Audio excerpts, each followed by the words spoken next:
Men kimlere kılmadı atan? Yana men kim kılmadı?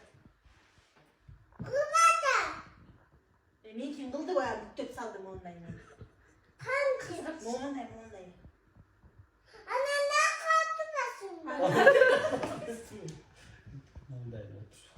Mama dayırcı.